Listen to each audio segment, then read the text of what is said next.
I'd like to call to order the Committee on House Administration for today's committee hearing. Quorum is present so that we can proceed.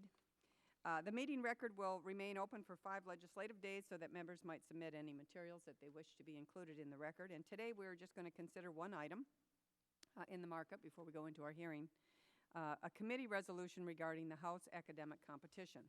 Now, earlier this year, with the support of House leadership, we introduced a House resolution, the Academic Competition Resolution of 2013, to establish a competition that promotes greater innovation among students across this country in fields related to science, technology, engineering, and math, also known as STEM. The resolution, co-sponsored by nearly every member of this committee, passed the House with an overwhelming 411 votes, a very clear, overdue acknowledgement that in our nation we need to increase STEM awareness. As leaders, educators, and parents, it is our responsibility to help equip today's youth with the skills that they need to succeed. STEM research and innovation is a major skill set driving today's global economy, and unfortunately we're at risk of falling behind other countries and losing jobs to our overseas competitors. To remain competitive, we must increase awareness among our students and encourage greater participation in the STEM fields. And with that goal in mind, in February, the House adopted a resolution creating a competition that will allow each member of Congress to host an annual competition among students in his or her congressional district.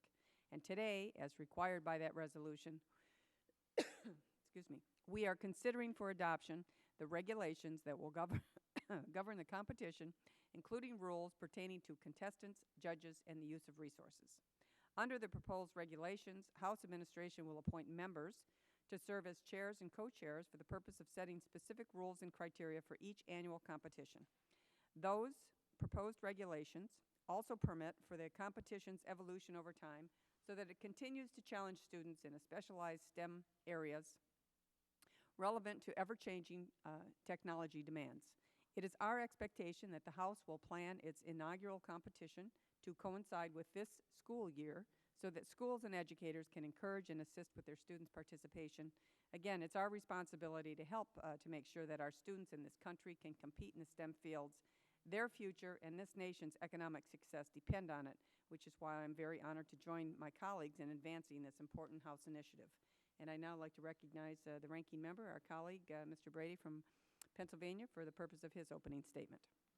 Thank you, Madam Chair. I have no opening statement, but I do appreciate you having this meeting and getting this off on the right start. Thank you. Thank you. Any other members have a opening statement on this particular issue? Chair recognizes Mr. Gingrey of Georgia. Thank you, Madam Chairman.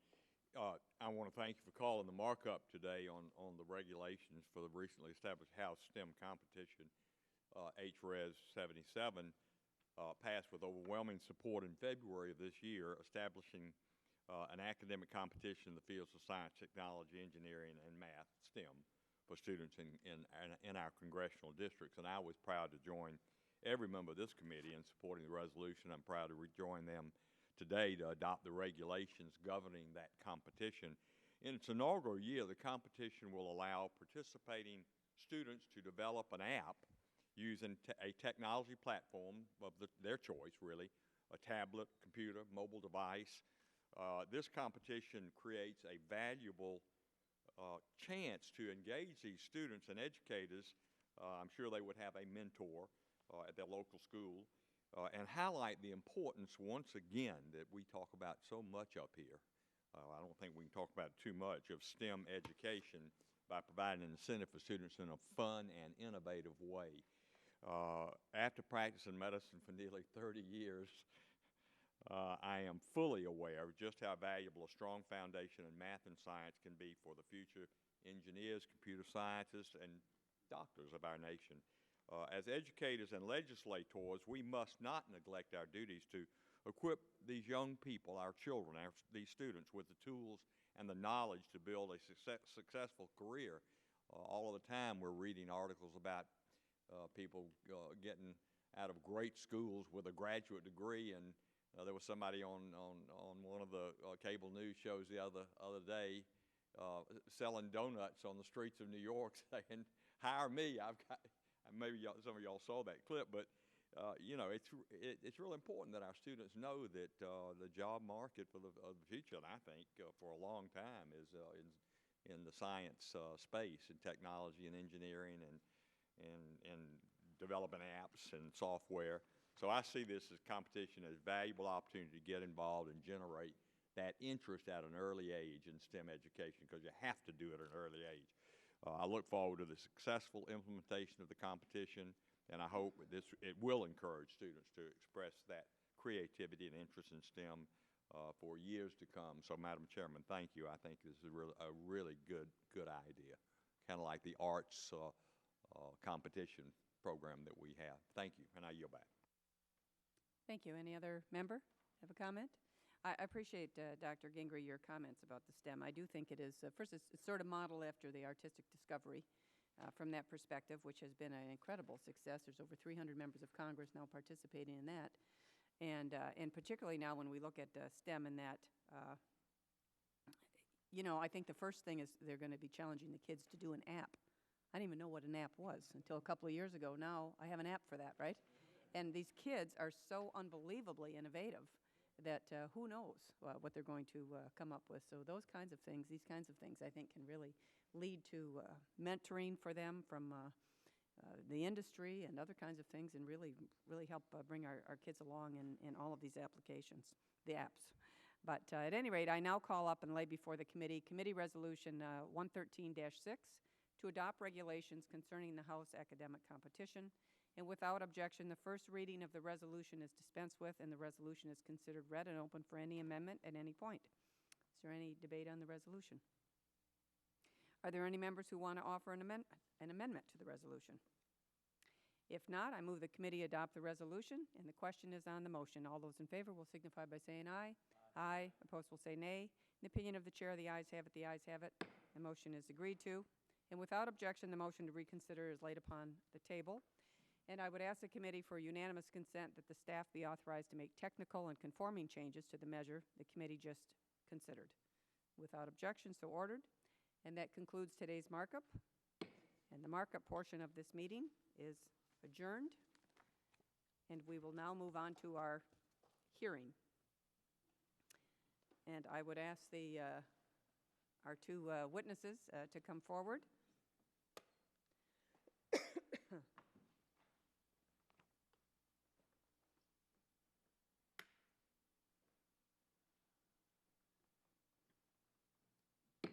And I would now call to order the Committee on House Administration's hearing on military and overseas voting in 2013. And the hearing record will remain open, for the election year of 2012.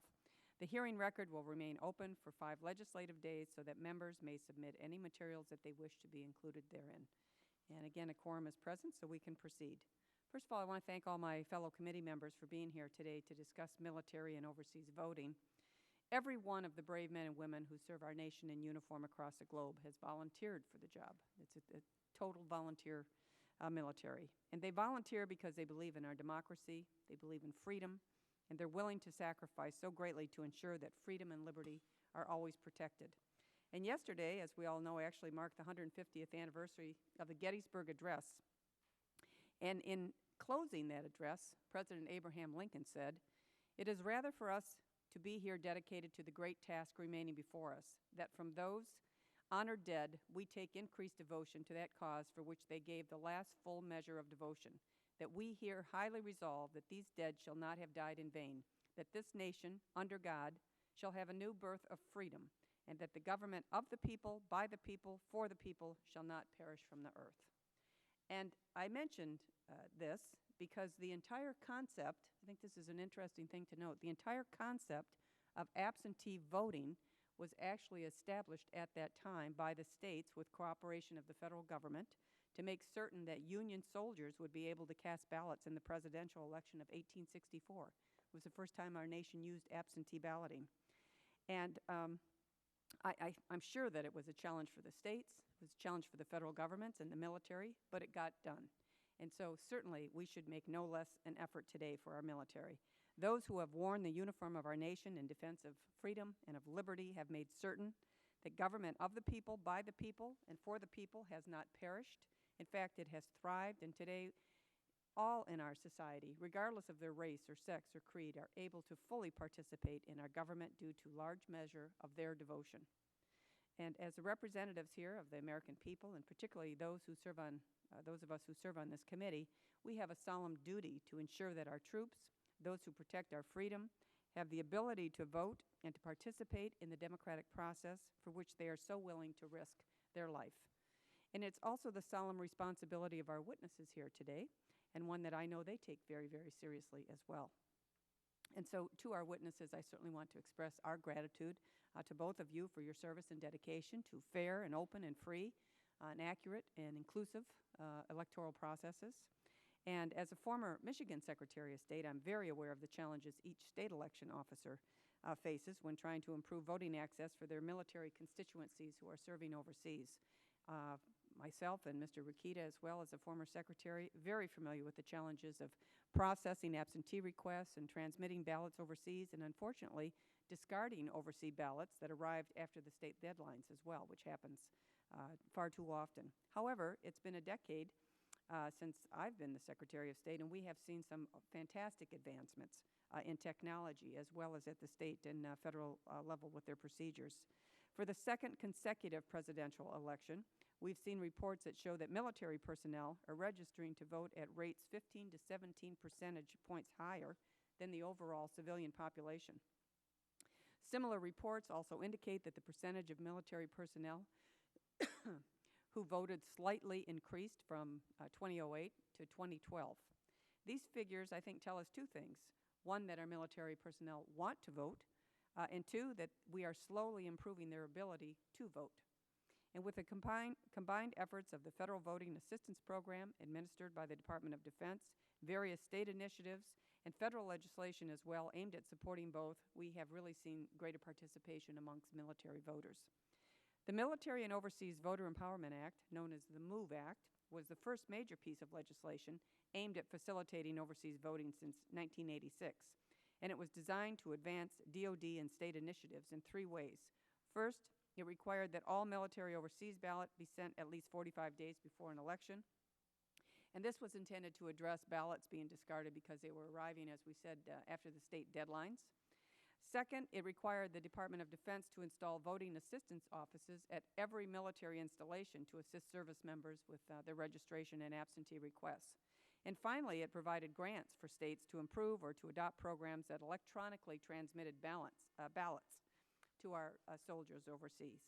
In 2012, 3 years after its adoption, I believe that we've seen success of the legislation, and we've identified areas as well where there is still room for improvement. Largest room is always a room for improvement. For example, since the MOVES Act grant program started, which has provided, as we say, over 40 states and local counties with $35 million, we've seen a significant increase in the number of states that are adopting and testing procedures that allow service members to access their blank ballots online, significantly expediting the process of voting from overseas. And we've also heard valid concerns about the legislation's requirement that the DoD outfit every installation, even the most remote, with voting assistance representatives, a costly burden that could perhaps be satisfied with more timely, cost-effective methods like social media. So today we'll hear from our witnesses about their unique experiences and observations related to the implementation of the MOVE Act as well. Unfortunately, due to a family issue, the Michigan Secretary of State, Ruth Johnson, who was also going to be one of our witnesses today, was not able to be here. However, we have received and reviewed her testimony, which will be, her full testimony will be submitted into our hearing record. And I certainly want to acknowledge the great work that she's done for the state of Michigan. Particularly, I'm impressed with her work as co-founder of Operation Our Troops Count, which is a program dedicated to ensuring that military voters overseas have the ability to vote. And I know that last September, both Secretary Johnson and Secretary Miller participated in a bipartisan delegation to the Middle East to meet with our troops. I'll be interested to hear a little bit about your experiences there, Secretary. Again, I just want to thank our witnesses for being here. I look forward to discussing this very important issue and to hearing about their observations both domestically and abroad as well. And at this time, I would like to recognize the ranking member of the committee, Mr. Brady, for his opening statement. Thank you, Madam Chairman. And I want to thank the chairman for calling this very important hearing. I'd also like to congratulate Mr. Bomer for moving from active head of the Federal Assistance Program to officially becoming the director, I think. Last week, we celebrated Veterans Day. On that day, we acknowledge the sacrifice members of our armed forces make to protect our rights. It is only fitting that this committee do its part to make sure that they are not sacrificing their own fundamental right, the right to vote. Some of the important questions continue to be, what role has technology played in assisting our military and overseas voters? How are the Department of Defense and federal voting assistance programs working together to ensure that all Americans are guaranteed the right to vote? What would allow Secretaries of State to streamline this process? Ensuing the voting rights of all eligible Americans is this committee's most important obligation. In the next session of this Congress, I look forward to working with Chairman Miller as we work to expand and intensify our efforts to uphold that responsibility. We must begin to address this litany of bills referred to us that are designed to improve our electoral process. The Voter Empowerment Act, introduced in the last two Congresses, addresses everything from the registrating process to modernization to improving the Election Assistance Commission. I thank again the chairman for calling this meeting. I look forward to hearing from our witnesses. Thank the gentleman very much. And any other opening statements? Dr. Gingrey? Madam Chairman, I want to thank you for calling this important hearing on military and overseas voting in the 2012 election, and particularly the effectiveness of the Military and Overseas Voting Empowerment Act move. I would also like to welcome our witnesses, Nevada's Secretary of State Ross Miller and Matt Bomer, Mr. Brady said, recently appointed Director of the Federal Voting Assistance Program. Congratulations, Mr. Bomer. In December of 2009, the MOVE Act was enacted to address shortcomings in the voting process for military and, of course, overseas citizens, and to enhance the use of available technology to facilitate their voting. Today's hearing provides the opportunity to take stock of the successes and issues with the MOVE Act in the 2012 elections, and to determine how we can better promote voting by service members, their dependents, and of course the lesser number of citizens living overseas. The right to vote, and Mr. Brady said this so well, the right to vote is a fundamental freedom. It is imperative that we ensure that Americans, no matter where they are in the world, that they have the opportunity to have their voices heard on Election Day. And I too believe that it is particularly critical to provide our servicemen and women with the chance to vote. These men and women are on the front lines. They're protecting our freedoms. It's critical to preserving, indeed, our very way of life. And in return, we indeed owe them an effective electoral system that protects their right and ability to vote in the very system which they are fighting to safeguard. Georgia is home, my state, to several military installations, including Fort Benning, Warner Robins Air Force Base, Fort Gordon, Dobbins Air Reserve Base in my district, to just name a few. And as such, the issue of military voting hits particularly close to home for me. Those willing to die for our freedoms deserve the chance to participate in a democratic republic. And I'm hopeful that this hearing will highlight progress in giving a voice to military and overseas voters, but also show us how we can improve the process to make it easy and more efficient for our citizens across the globe to participate in our elections. We must ensure that FVAP, states and localities, are making the most effective use of limited resources, and that our citizens are aware of the tools and resources that are available. And so I'm grateful for the chance to hear from our witnesses today about how we can help FVAP to fulfill its mission, increase compliance with the MOVE Act without creating any undue burden on our states and localities, and ensure that those overseas know that their vote will count. Thank you, Madam Chairman. I yield back. Thank you very much, Dr. Gingrey. And before I introduce our two witnesses and ask for their testimony, I would ask unanimous consent to enter into the record the written testimony from Michigan Secretary of State Ruth Johnson and the report produced by the Secretary of States who visited the Middle East, Military and Overseas Voters 2012, observations and recommendations by a delegation of state chief elections officers. Without objection, entered into the record. Any other opening statements? Fine. I'd like now to take some time to introduce more formally our two witnesses. First, we're going to hear from Secretary of State Ross Miller. Secretary Miller from Nevada was president of the National Association of Secretaries of State in 2012. He's a former criminal prosecutor, elected Nevada's Secretary of State in 2007, and as the state's chief election officer, his accomplishments include the multi-jurisdictional Elections Integrity Task Force and Aurora, Nevada's searchable campaign finance database. As secretary, he led the election fraud investigation into Acorn in Nevada, which led to criminal charges against the organization. And he also participated in the FFAP Middle East Observation Mission in 2012. And Matt Bomer recently was selected as permanent director, as has been mentioned, of the Federal Voting Assistance Program after serving as an acting director since January. And in his capacity as director, he administers the federal responsibilities of the Uniformed and Overseas Citizen Absentee Voting Act. The act covers the voting rights of uniformed services personnel, their eligible family members, and all U.S. citizens residing outside of the United States. He's worked in the Office of the Undersecretary of Defense for Personnel and Readiness since 1991. Previously, he was Director of Joint Advertising, Market Research and Studies, and worked at the Defense Manpower Data Center and the Defense Human Resources Activity. And with that, the chair would now again welcome and recognize Secretary of State from Nevada, Ross Miller. Thank you, Chairman Miller, Ranking Member Brady, and members of the committee. For the record, Ross Miller, Nevada Secretary of State. I want to thank you for the opportunity to be here today to discuss military and overseas voting procedures and issues, and in particular how they're addressed in my home state of Nevada. In Nevada, we have a strong military presence, most notably the Fallon Naval Air Station in the northern part of the state and Nellis Air Force Base in the south. This is an issue that I care deeply about.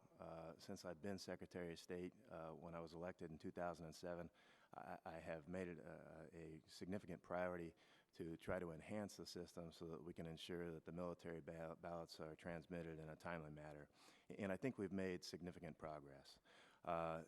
Just to note, in the last 2012 election, Nevada transmitted 6,449 ballots to those covered voters, and 96% of those ballots were returned. Only 265 were not counted for various reasons. That said, there's clearly room for improvement. Most noteworthy, perhaps, is the fact that 42% of Nevada's military and overseas ballots were requested after the 45-day MOVE Act deadline. That number is clearly too high. It indicates that many unregistered UOCAVA voters had not indicated their UOCAVA eligibility prior to that deadline, and it indicates that many UOCAVA voters who did not request a ballot for the primary who then would have automatically received a general election ballot by the 45-day deadline. Despite the progress that we've made, I want to point out a significant initiative, and that was an overseas trip that Chairman Miller referenced. Included a bipartisan delegation of Secretaries of State, 3 Republicans, 2 Democrats. We traveled to Kuwait, Qatar, and Bahrain in a trip that was sponsored by the Department of Defense, in which FFAP accompanied us in an effort to try to come up with some recommendations and to survey how this process was coming. Overall, it was very productive. And at the outset, I'll note that the military personnel that are overseeing the process of ensuring that those ballots get to our troops in time are doing significant work. They made it clear throughout the process that the transmission of ballots is the highest priority. As they said over and over again, ballots go before beans and bullets in terms of the transportation of assets. FFAP is also doing an outstanding job. In every base that we visited and every troop that we talked to, their outreach efforts were significant, and clearly the troops were aware of the things that they were doing in order to make sure that they got the ballots. That said, we do have a few recommendations that I want to explore with you. The first is that we heard time and time again that the preferred method from our troops in order to receive the ballots is that they be able to receive the ballots electronically and then transmit them. There's a little bit of a history to this that some of the members may remember. Not so long ago, secretaries of state across the country changed legislation in order to allow for ballots to be transmitted by fax. That wasn't working too well because in many forward operating bases, they don't have access to fax machines. We then took an additional step and allowed those ballots to be transmitted by email. That makes it more convenient, but it still requires them to print out the ballot and scan it and send it back. And in many of those instances, they don't have access to a scanner. And so the recommendation that we came forward with was to explore the use of a common access card to enable the electronic transmission of absentee ballots. This is a card that members of the military are familiar with. It provides a level of security that, at least in Nevada, we're comfortable with. And so we move forward with legislation to allow that to happen. We can transmit the ballot to them electronically. They can fill it out electronically and transmit it. It's a much more streamlined process, and I think will make the process much more efficient for members of the military. The second recommendation that this bipartisan group came up with is to enhance efforts to provide individualized content to absentee voters, direct-to-the-voter assistance. FVAP currently remains an online portal where they direct through wizard technology the information that any military or overseas voter would need in terms of timelines, basic procedures in certain states. The feedback that we heard was that the system is easy to use and has been well received by absentee voters, but is never less cumbersome because it requires an affirmative commitment by that individual voter to seek out that information. The recommendation that we have is to seek out ways to communicate jurisdiction-specific information directly to the voter in an individualized communication. There are a couple of barriers that are outlined in our report to potentially doing that, but we think it should be explored. And finally, the final recommendation is to enhance coordination with the Military Postal Service and state local election offices. The military postal system operates a very sophisticated system in order to track where ballots are in the process and transmit that information to the appropriate resources. Funding was made available in 2010 in order to enhance state systems to be able to further track those ballots. But the common complaint that we heard from military personnel is if they filled out their forms and they completed the basic requirements, oftentimes there was no confirmation. And so they weren't aware whether or not that request had been received in a timely manner.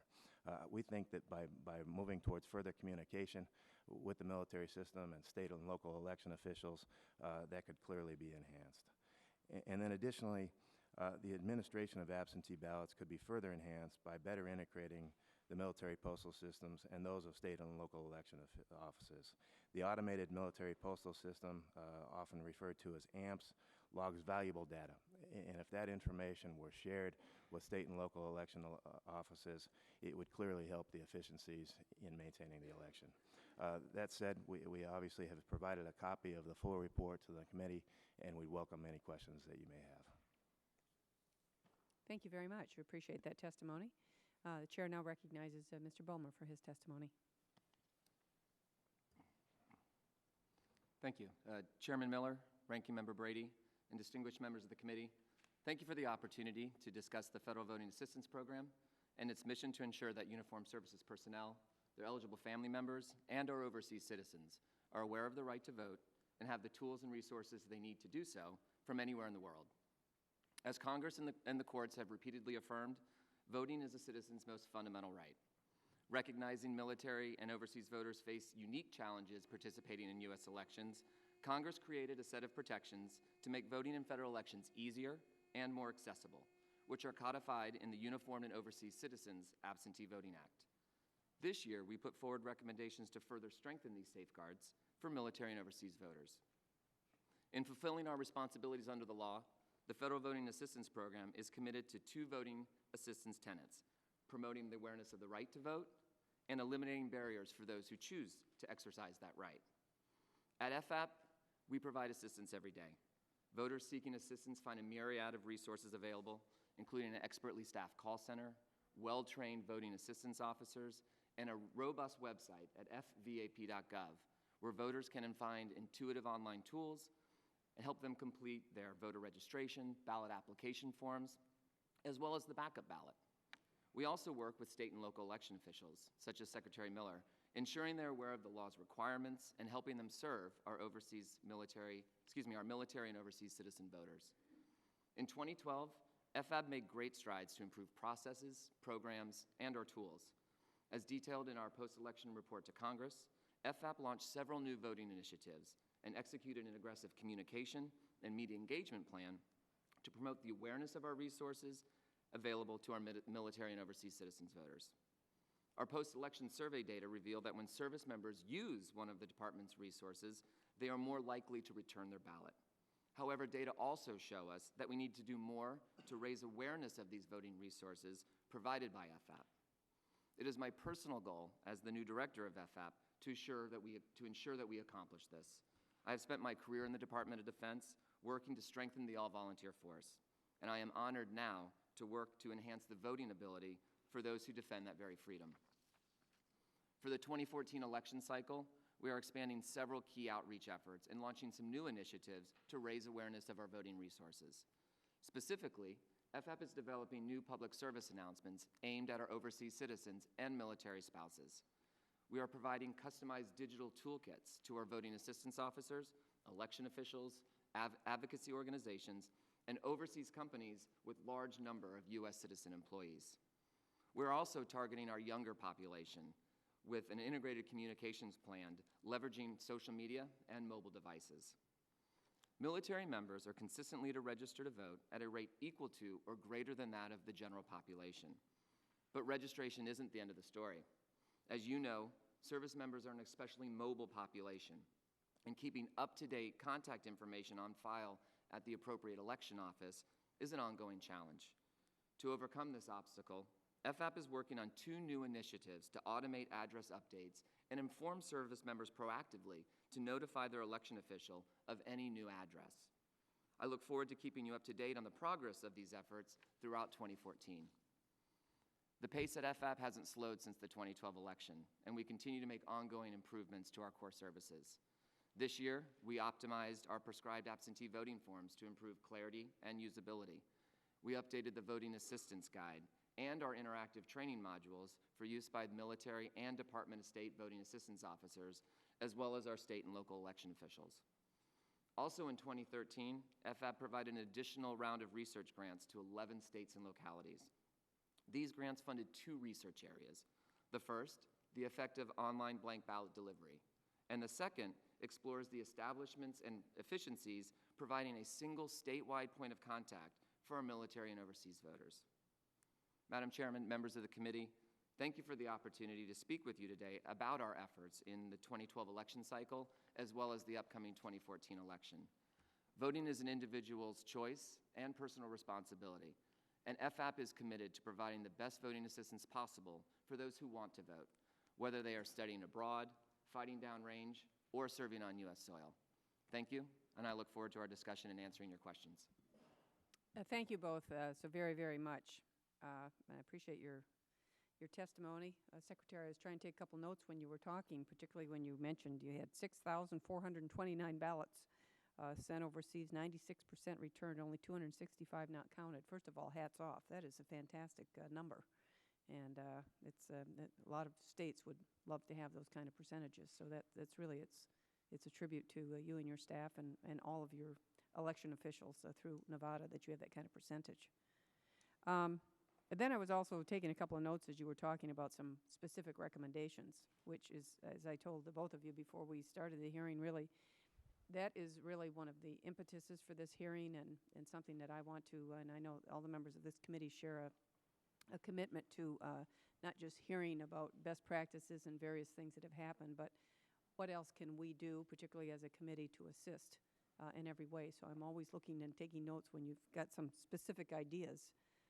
One about the Military Postal Service. I guess for some reason I hadn't really thought too much about that before till you were talking, Secretary, about that the troops couldn't get confirmation of their ballots once they were put into the Military Postal Service, and how the Military Postal Service should be able to integrate better with the civilian postal service. And since I have both of you 2 experts right here at this table talking to one another about how that, could you expand on that a little bit and maybe so that I can understand exactly what we might be able to do and how the Department of Defense with the Military Postal Service could help with that? Thank you, Chairman Miller. Yes, one of the common complaints about the overseas and absentee voting process was that the tracking and confirmation mechanisms in place with the local election offices were not sufficient. Several military members reported some frustration that they had attempted to communicate with their local election office, but had not received any acknowledgement or confirmation that their communication had been received. In other words, that they requested or attempted to register to vote or requested an absentee ballot and hadn't gotten any confirmation from the local election officials. And so the recommendation is to enhance those systems. Notably, in 2010, FVAP provided grants to a number of states, Nevada included, in order to enhance our system so that we could do just that. Unfortunately, the timeline that was provided under the grants was very limited. And in many instances, the restrictions on the grants did not allow us to integrate it into our legacy systems. And so many of those projects and initiatives were not continued. And that is, in fact, the case in Nevada. We had a superb system that was put in place for the 2010 election under a very tight timeline. But because of the limitations with the grant, we weren't able to extend it to future elections, and that's unfortunate. We'd like to build a system that would integrate with our system so that we could take advantage of those services. The other recommendation with regard to enhancing coordination with the Military Postal Service and state and local election officials is that the military has a very sophisticated system, the AMP system, the Automated Military Postal System, which logs data as to where those ballots are in the system. That information to date, to my awareness, is not shared with local or state election offices. And if we had that information, that would obviously help us prepare for the number of ballots that could be headed our way so that we could more efficiently run the election. And I think through that coordination, obviously, we'd see significant results. I appreciate that. Mr. Bomer, maybe you could comment on that. I'm just thinking as the Secretary is talking, perhaps you can't share that information because you don't want to let everybody know where everybody's at sometimes as well. That may be some reason. I'm not sure. What is the reason? I can certainly share that information with the Director of the Military Postal Service Agency. From what I know, they are actually working on a couple of new efforts. It's a partnership with the United States Postal Service as well as with the Department of State. It's called MILPARS, and it takes the postal address redirection system that we all currently use. It's that little yellow sticker that you get on mail when someone has moved. They are coordinating that system now for military addresses, both military post offices and diplomatic post offices. So I know that MPSA is working on this issue. They're working it in partnerships, but I certainly can pass that information on to the Director of MPSA. Okay, I appreciate that. Also, Director Bomer, first of all, the Inspector General had a somewhat critical report, actually, on the progress of establishing installation voting assistance offices at all the individual military facilities. And I'm just wondering if you could talk a little bit about that. And then I will then ask the Secretary, when you had your opportunity to be overseas talking to our brave men and women, what was their thought about actually having a voter assistance station there, like for instance, if you were in Bahrain with the 9th Fleet, 5th Fleet, excuse me, or were they more interested in using this electronic, as you were mentioning about, I think you called it the CAC card that you're using in Nevada? Were they more interested in improving on that? But first of all, in regards to the IG report. Absolutely. The installation voter assistance offices were determined and established before the 2012 election.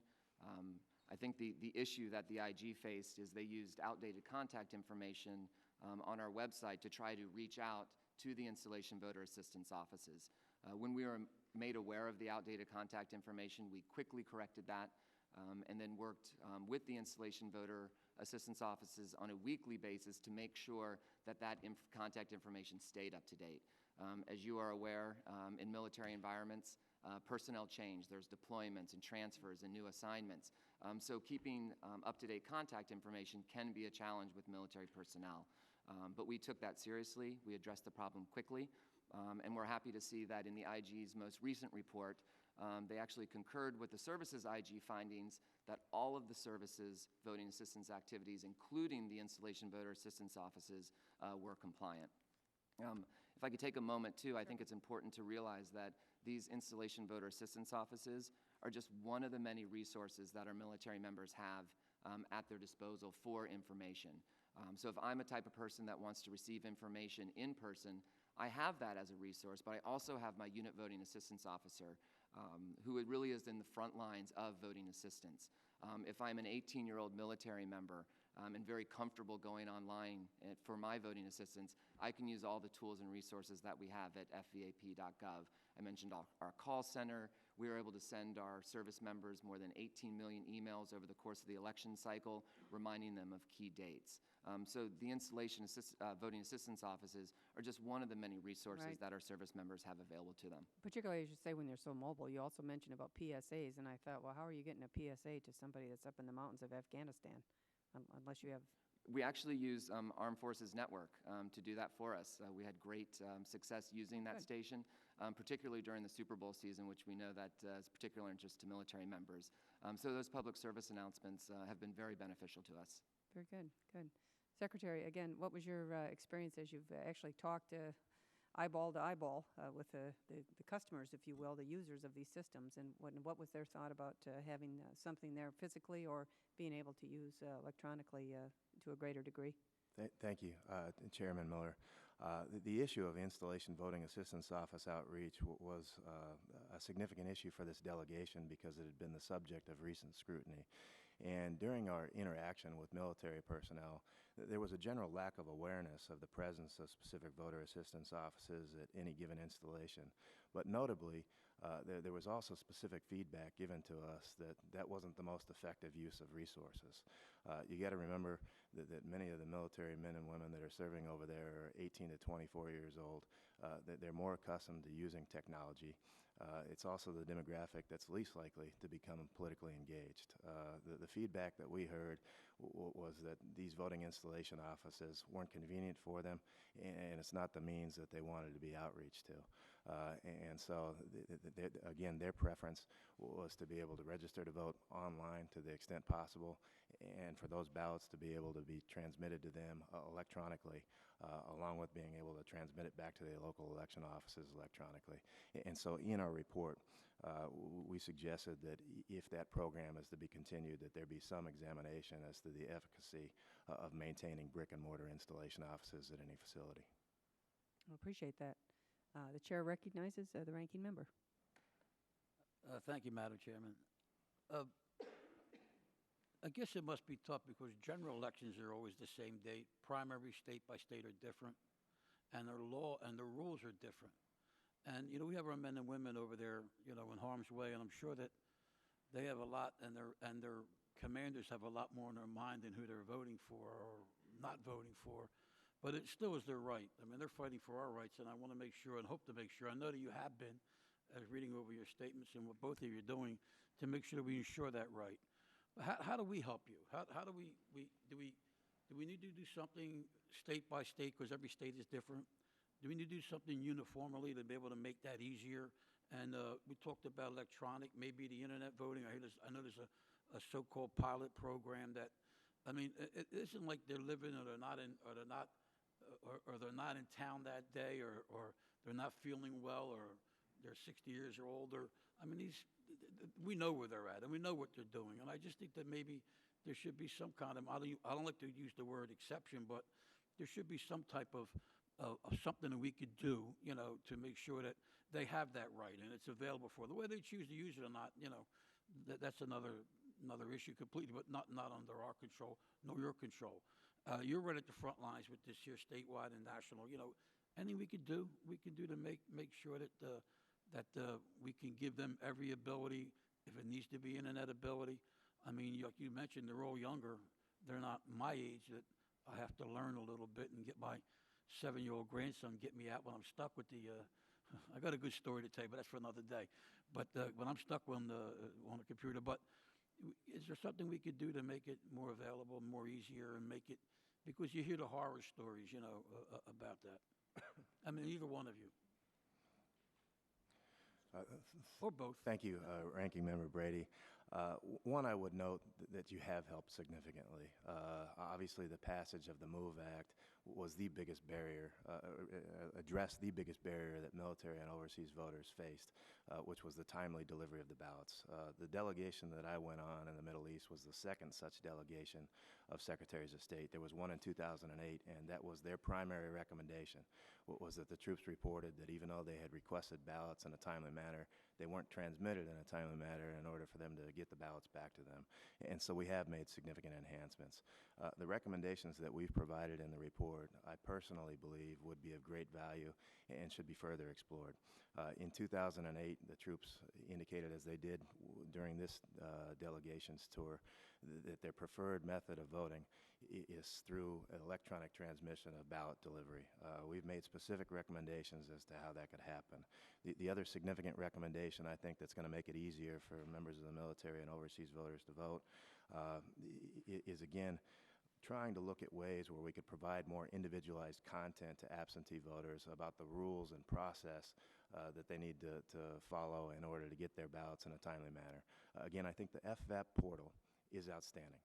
It provides wizard technology where if you walk through, it will guide you state by state, help select your jurisdiction and your residency, and provide you with the timelines that are necessary and how you can request that ballot, how to register to vote, etc. But what we heard from troops is they're busy. Oftentimes this isn't the highest priority for them. The limited free time that they have, they want to be on Facebook, Skyping with their family, and this is still a cumbersome process. That there are obviously agencies within the federal government that know the residencies of these troops. If we were able to share that information with state and local election officials, I can guarantee that as big of a priority it is for chief elections officers across this country, we would then be able to provide individualized content that was tailored for that individual so that they wouldn't have to go through this cumbersome wizard tech process in order to figure out the rules and regulations. We could spell it out for them. Say, looks like you live in Nevada. And in Nevada, we have online voter registration, and if you go to this direct website, you can not only register to vote, but you can request your ballot and ship it back to us immediately. If we offered that, I think it would remove one of the significant barriers there appear to be for military and overseas voters. Sir, thank you. I also agree with Secretary Miller that you've already done a lot. We certainly have made great strides, and as Secretary Miller said, we still have got a lot more things that we can do. The issue that we're working on are two of the big issues that face our voters as they navigate through the absentee voting process, and that is the issue of time and then complexity. Each state, different rules, our voters, they have to be able to figure that out. Secretary Miller mentioned if we knew which jurisdiction our military members were actually voting in, we could actually target communications. And we all know in the marketing world, if you're able to target your customer, you're able to deliver better information to them. The problem is the Department of Defense doesn't have that information. So I agree, if we could find that information and bring that in, it would be a resource that not only the states could use, but that the Department of Defense could use as well. Elections are complex. They're certainly not impossible. And as Secretary Miller said, our voters are young. They are inexperienced. They do want to use online technology. And we're lucky with our grant program to have been able to offer the states grants for online blank ballot delivery. And I think that working with the states and seeing some of the results over the 5-year grant period, we should be able to make some really good recommendations. So thank you. Thank you. So what I understand is probably education, communication, and some information that they may be able to receive that we can make it easier for them to know that, as you said, and I can certainly imagine, voting for somebody is not the most priority that's on their mind when they have a minute or two from not being out in the front lines out there. But to let them know, I guess, again, the problem is statewide. I mean, every state is a different time frame. Y'all may be sitting next to a friend of mine, and he may miss his time frame, and I may not. And I mean, so I guess the information is like most important too. When a ballot is received and the proper ID or whatever proper box is not checked off, that ballot just gets tossed away. There's no provisional. There's no time frame where we can allow them to fix it or go back to it. if I submit an absentee ballot and I don't have the proper ID, and then somebody rules that, probably statewide, I guess, rules that invalid. There's no provisional or anything. We have provisionals in the state of Pennsylvania. There's no provisional. Again, I hate to, if somebody goes through that process and they go through and they vote at the right and proper time, or maybe they miss a day or two or don't check a proper box, I would be a little disturbed knowing I'm over here fighting for somebody, protecting their rights, and they're not protecting my rights because I was a day or two late, or I didn't put on that my ID is who I am that's written here, and God forbid if I come home disabled and not come home at all, don't know my ID then. And what happens with that? I mean, is there anything we could do to provisionally help them? Because I get that. I get people that have been over in harm's way and come back and said that they were denied the vote for me, specifically because they didn't check a box, and whether they wanted to vote for me or not, I think we should make sure that that can happen for them. Thank you, Ranking Member Brady. I think that's an issue that every state is exploring, and every state obviously has different standards in terms of the procedures that must be followed in order for that ballot to be counted. In Nevada, we do have some rejection of the ballots. I discussed it in my testimony. 96% of the ballots were in fact counted. Many of the ones that were not counted were not received in time, so they have to be received by Election Day in order to be counted. There were some instances of ballots that were not counted because they weren't signed. In Nevada, where you require a signature in order to verify the identity of the voter that's attempting to cast ballots, and some for a handful of other reasons.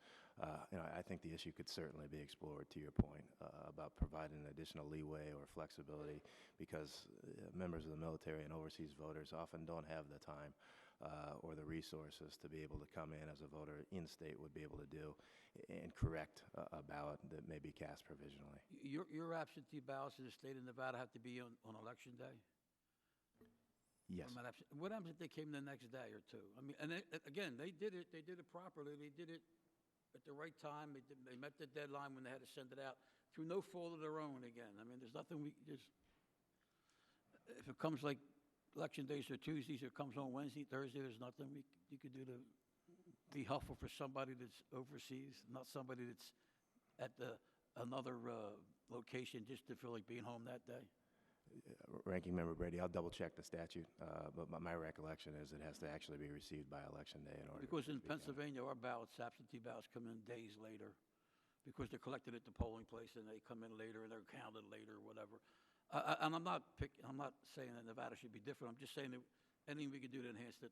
If somebody does the right and proper things, and then the mail or whatever, maybe they didn't pick up the mail on Tuesday, maybe they pick it up on Thursday, and they're 2 days late. I just think it's a shame to have them men and women over there fighting for us not to be able to have their vote counted. But I appreciate both of you for coming, and I appreciate your participation in making this a better place for them. Thank you. Thank you. Thank the gentleman, and the chair now recognizes the gentleman from Georgia, Dr. Gingrich. Madam Chairman, thank you. Representative Brady certainly had some very good questions. In my hometown of Marietta, Georgia, we just had mayoral and city council elections, and one of the city council members, a good friend of mine that I served on the school board with way back when I started into politics, lost by one vote. And she was an incumbent and had served on the school board and city council, and they did a recount, and she still lost by one vote. So it's over. So, I mean, one vote counts. And when Robert, my good friend, Mr. Brady, Representative Brady said, especially these members of the military, they have a provisional ballot that doesn't get counted. That's not right. And their vote, I won't say is more important than anybody else's vote, but as he pointed out, they're at the tip of the sphere. They give us, the rest of us, the opportunity to have the right to vote. And I'm just sitting here thinking, we marked up and passed HRES 77. Maybe in the competition, one of these young people with developing apps can help you guys, can figure out, and that'll be the prize winner. But obviously you're doing a great job. But you know, there are things that need to be improved, as you have alleged and admitted to, and certainly we'll continue to work on that. Well, let me ask a couple of questions. Ms. Secretary Miller, first I'll ask you. Local jurisdictions may not be as familiar with the MOVE Act requirements, or less able to keep up with changing regulations, but are simultaneously tasked with running elections. Despite this, secretaries of state are legally responsible for compliance with election law, causing some concern that their offices may be the target of a DOJ enforcement action. How can we better educate local jurisdictions about compliance, and what can state officials like yourself do both to better educate local jurisdictions like the cities and the counties, and to protect themselves from costly legal disputes? Thank you. Dr. Gregory, again, Secretary of State Ross Miller from Nevada. You know, that may have been a more significant issue when the MOVE Act was first implemented. Speaking only from my perspective in Nevada, the local election officials are acutely aware of those deadlines. They work very closely with our office to ensure that those ballots are timely transmitted in time for the 45-day deadline, and fully aware of the fact that should we fail to meet that deadline, the DOJ would come in with a fairly significant hammer. We had one local jurisdiction in the 2010 election that had an issue with their printer, and they had 30-some ballots that were not transmitted within that 45-day deadline. We worked aggressively to make sure that all of those voters did, in fact, receive their ballots, and I think resolve the situation to the Department of Justice's satisfaction. The issue that you pointed to, I think, is a good one. That on paper, it seems like a good idea to hold the Chief Elections Officer responsible for compliance with the MOVE Act, but the bottom line is that these local election officers don't work for the Secretary of State in most instances. And so while we can work to encourage them to try to meet the deadline, there really isn't much of a hammer. I don't think that any of those local election offices, at least in Nevada, are deliberately ignoring those timelines. Sometimes we have court challenges, we have other issues that come up that prevent us from being able to timely transmit those ballots. But it is a high priority, it is federal law, and I think at this point, at least speaking from Nevada, we've done an outstanding job. We didn't have any issues in 2012. Oh, your numbers are fantastic. Let me go to Director Obama.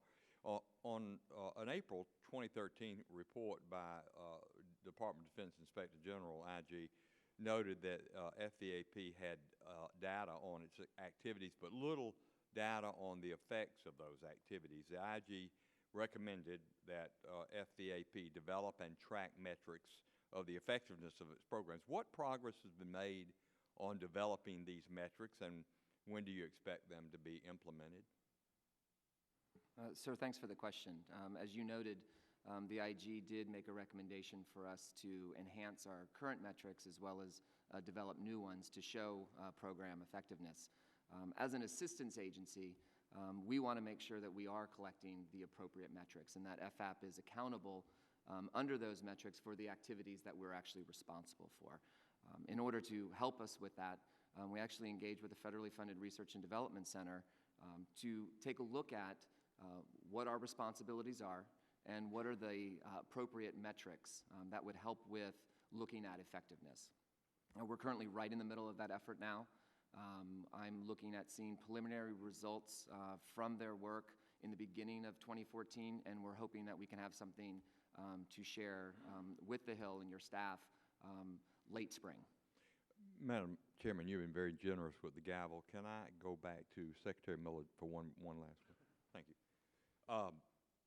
Ms. Miller, Secretary Miller, you mentioned in your testimony that your office has taken advantage of legislation that will allow military and overseas voters to use electronic and digital signatures on election documents and to request, mark, and deliver a ballot to their county without the need of a printer or a scanner. Can you tell us more about the system you're working on to allow voters to mark and return ballots using this electronic signature method, and do you see, in particular, any security or voter integrity risk associated with the move in that direction? Thank you again, Dr. Gingrey. Our report, when we returned, clearly noted again that the preferred method of voting was the electronic transmission of the ballot, and that was the same feedback that the 2008 delegation had received. One of the issues that we explored in some depth in order to get around some of those security concerns is that the members of the military use a common access card, and that card is unique to each individual that's within the military. They cannot log on to their system, as I understand it, without the use of that card, which further requires a PIN number to be entered. And so there's a high level of authentication in terms of who is on the other end of that computer terminal. And so when I returned from this delegation tour, we went the next legislative session and changed the statutes to allow for the electronic transmission, not only the electronic transmission of the ballot, but for them to be able to fill out that ballot electronically and retransmit it to the local election officials using that common access card. It's a process that the members of the military are very familiar with. Anytime they need to sign a document, they do so by attaching a digital signature through that system. In fact, as I understand it, they fill out their federal tax forms using that same system, attaching that digital signature. The emails are encrypted, and so it clearly meets military standards for the safeguards that are in place. And so that's an issue that we'd explored, and we're in fact implementing it for the 2014 election. And so the way that will work is any member of the military or overseas voter would be able to register online to vote because we're an online voter registration state. We will authenticate the identity of that voter by checking their driver's license number, the last four of their social security number, and their date of birth, and register them to vote. Then moving through the next system, the next part of that process, we would send them their individualized ballot according to their precinct. They'd be able to fill that out. It would then generate a PDF, which is the exact same way that the ballots were previously transmitted, encrypt it, and send it to the local election official where they could then further authenticate the identity of that ballot. And should any questions arise, obviously take the appropriate recourse. Chair now recognizes the gentleman from California, Mr. Vargas. Thank you very much, Madam Chair. I appreciate it. I do want to follow some of the questions here. First of all, thank you again for being here. Thank you for the work that you did, and I was happy to see that you're attempting to reduce the number of ballots that haven't been counted. I do have to say that I was in politics, and I left politics for a while, went back to private practice, and then I ran for the state Senate, and I won by a whopping 22 votes. However, at the end of the counting of the votes, I had only won by 12. What had happened was that there was a process that wasn't followed in one of the counties whereby about 12,000 ballots were appropriately brought to the post office, but the post office didn't deliver them to the registrar of voters. So they just sat on the deck there of the post office. 12,000 of them, about 500 in my particular area. That was the way the thing was set up. And I had already won. I already won by 12 votes, but my opponent went to court to say that those 12,000, and in particular those 500, should be counted. And I agreed with that. I agreed. I thought, I had read a lot of the letters that had been sent. There were a number of military personnel said, that's not fair. I did what I was supposed to do. I voted. I took my ballot down to the post office on time. They forgot to deliver it to the registrar of voters. And so I didn't challenge that. I thought, well, they're right. If I lose, I lose. I mean, I've already won, but, it's the right thing to do. I had lost in that county, so I thought I was going to lose. I thought, I think it's the right thing to do, and God always helps out those who try to do the right thing. But anyway, so I just thought I'll do it. Turns out I got another 10 votes out of it, so I won with the whopping, I almost doubled my victory. I always like to say I won by double digits, but it was only 22 votes. But I do think that if there is some technicality like that, especially a service personnel in our military, that we ought to bend over backwards to make sure that those votes are counted. I don't think that that's fair at all. I mean, I've had that personal experience, and I just think you got to count those votes. I've been to Afghanistan too, also to see how these poor guys and gals are out there defending our liberties, our freedoms, and for some technicality for their vote not to be counted, like that post office, the delivery guy just forgot to take it to the registrar. They always had done it every year. The guy just forgot to do it. Left it out there on the dock. Didn't ship it in. You could comment on that? Thank you, Mr. Vargas. Again, Ross Miller, Secretary of State, for the record. I don't know when this occurred, but what I can tell you, at least from the observations of the delegation, was that this is the highest priority for the military in order to be able to transmit these ballots. I think that the military clearly recognized, along with local and state election officials, that we had a problem. And that many of these ballots that had been cast by our military and overseas voters weren't transmitted in time, and so they worked very aggressively to address that, and I think have done an outstanding job. In fact, the U.S. Central Command issued a Regulation 2564, that mandates that absentee ballots shall be afforded the most expeditious handling and transmission possible. As I stated, they commonly refer to this as the fact that ballots go before beans and bullets in the priority of the transportation of assets. They walked us through ad nauseum through the process of the military postal system. I saw more about the postal system than I think I wanted to see in tour over tour, and pointed out that with every ballot, the military postal system applies an express mail service, label 11 DOD, to each ballot from an overseas service members. And so what that means is that that's the highest priority within the postal system, is getting those ballots back in time so that the local election offices can count those. I don't think that was in place before the previous delegation tour, and clearly in prior elections when we realized that we may have a problem with the timely delivery of ballots, but I think they've largely corrected it, or at least that's the hope. Great, and I look forward to that app. I think that's a good idea, Doctor, that these students come up with an app so we can have the technology. So thank you. Thanks again, Madam Chair. Thank you. We're going to start calling you Landslide Vargas over there. But that's interesting because the Senate districts in California are larger than the congressional districts. So to win by 22 votes, even after that, that's double digits. Double digits. That's something. Chair now recognizes Representative Rokita from Indiana, former Secretary of State. I thank the chair, and I thank the witnesses for their testimony here today. Mr. Bomer, is that how you pronounce it?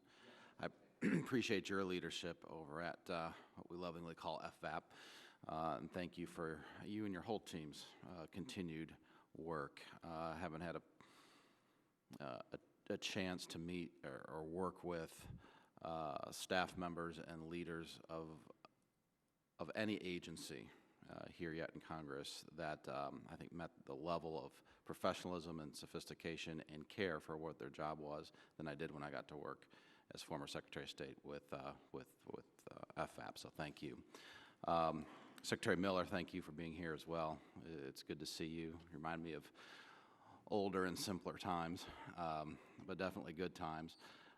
Very interested to learn a couple things from you. How many other states accept the common access card method of doing things? Do you happen to know? I don't mean to put you on the spot, but you are the NAS president, and with that paycheck comes extreme responsibility, sir, to know all these things.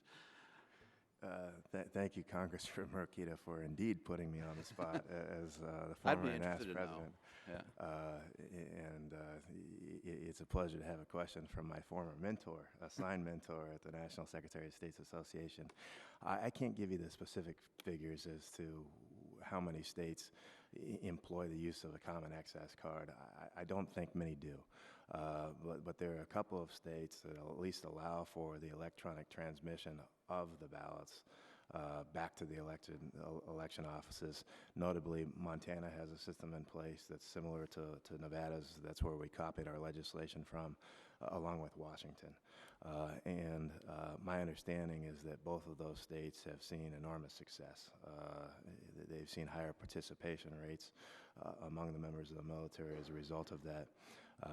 I know that there are some vendors in the room today, in fact, that have this technology and have really worked to try to capitalize on marketing that towards other offices should they want to take advantage of it. Thank you, Ross. Thinking back to our time together and remembering things I was concerned about, and this is new information to me, but I'm very interested and intrigued by it. What are the distractions from this process? What would a hardliner like Rakita have thought back when he was Secretary of State about the Common Access Card and its vulnerabilities, or would I have loved it? Well, that's another difficult question, Congressman Rakita, as to what you would have thought of it. It sounds great, but I could think be some of the distorted. reservations that were pointed out in 2008, along with 2012, is that with what's commonly referred to as internet voting, there would be all kinds of problems with security. And I think maybe many secretaries of state across the country would acknowledge that. The use of the Common Access Card, I think, largely resolves a lot of the concerns that people may have with it, because you can definitively identify the other individual on the other end of the terminal. Clearly, there may be some concerns about how appropriately the email is encrypted when it goes back to the election office, so that it couldn't be grabbed out there in cyberspace and any way manipulated and have somebody You're change their dangerously vote. walking close to another hearing. So, subject matter, another hearing. But this is a system that's in place in the military. It clearly meets their needs, where they deal with issues of high-level national security, and so I think it should be explored. Clearly, in Nevada, we're comfortable with it. Our legislation, despite the fact we are a significant battleground state, it passed in an overwhelmingly bipartisan fashion when we walked through the security protocols with the transmission of the ballots. That's great to hear. Thank you for your leadership at NAS, too. By the way, I was able to weasel myself onto that first trip in 2008, and it was an amazing trip. A lot of what you described in your report was similar to what we found, as your testimony indicates. The priority, as I remember it, and correct me if I'm wrong, was that the ballots came only second to, unfortunately, bodies. It was bodies first, then ballots, and that's what we were told, and that's what we saw, fortunately and unfortunately. Do you have any different recollection or different observation than that? I don't. That may very well be the case. I know through the regulation it says it's given the highest priority, but there may well be a legitimate and understandable exception for transmission of bodies back to the U.S. Here's, and I would hope that the chairman would just give me a little bit of time with the gavel here. Question for both of you, and then I'll be quiet. I don't remember the answer to this, or if there's an answer to this, but let's assume there was a service member in Indiana, lived in Indiana, his or her whole life, became at the age of 18, enlisted, trained, let's say, in Georgia, then may have, right before deployment, gone to Nevada to one of your bases. Where is this person supposed to vote? Do you want to try that one, Mr. Boehmer? Oh. Thank you. I'll take a stab at this, although it's not my area of expertise, and I think it may depend upon federal law, but my understanding is that that voter can designate the residency of their choice. And so if they wanted to, they could designate that their residency is in Nevada. By default, as I understand it, that their residency is their last residence as of their deployment date. And this ties into some of the complexities with local and state election offices being able to identify that voter's residence so that we could send that individualized communication. But one of the things that I still do not understand in terms of those barriers is that somewhere in the federal government, we've got to know where our troops live. Somebody knows. And if they have that information, why can't they share it with FVAP and the local and state election offices so that we would be able to provide that communication so that they wouldn't be left to guess as to which jurisdiction that they live in and what those rules and procedures are. Excellent assignment, I think, perhaps for us. So thank you for that. Matt? Before I start answering your question, thank you very much for the compliments of the FFAP staff. I am honored to be in this position, but more honored to work with a highly dedicated team of experts and professionals who do nothing but all day make sure that our military members, their families, and overseas citizens do have the voting assistance that they need and deserve. So thank you, sir, for that recognition. Where a military member votes is incredibly complex. And as we talk about one of the challenges, even for a service member, him or herself, that could be a question that they ask. On our website, we do have some guidance to them, and it certainly can be their legal residence. For some who are young, it could be their home of record. As you know, So states determine this still, by and large, or is there a federal statute that? Actually, the military member would determine that. They can actually change their legal residence. So, as you can tell, because of this is a very mobile population, that changing addresses is something that's complex, and it's something that we try to help our military members and their families with. Again, providing them with that information and awareness about what their legal state of residence could be, and then asking them to work with their JAG officers, their legal counsel in their units to help them determine what that resident actually is. So we'll give them some guidance and some advice, but it's almost that bottom line answer is consult your legal person in your unit. They should be able to help you figure this out. I thank the chair for her indulgence. Thank you very much. And I certainly just want to thank, does the ranking member have any further questions? No, okay. I just want to thank our witnesses again, both of you, for coming so very, very much. It's been, I think, a very good hearing. I know I'm taking a couple of notes, talking to my staff here in the back, that we want to take a look at, in particular, this military postal service, and particularly Mr. Vargas talking about all the mail left on the out on the tarmac there, so to speak, of the Postal Service, and what we can do to coordinate that better. That's a great suggestion, something we maybe can take a look at as well. And I also have been, just as Mr. Rokita, I mean, I listened to this CAC card and thought, well, I don't know how that would work. But yet it sounds like something that has worked, that your state legislature has agreed to in a bipartisan way, and so something that really, I think, merits looking into as well, and it's very interesting as well. But I again just want to thank you all very much, and I hope you continue to look at this committee as a resource, both for FFAP and NAS as well. And I know you have the executive director of NAS that's in the audience here today as well, who does a remarkable job, Leslie Reynolds. This committee really wants to work very closely with the secretaries and all of our customers, particularly those in the military, to make sure that we do everything that we possibly can to expedite their voting rights and assistance. And however we can, we're always looking for input and suggestions, comments on how we can better that process, certainly. So thank you very much for your attendance today. Look forward to working with you. The committee now stands adjourned.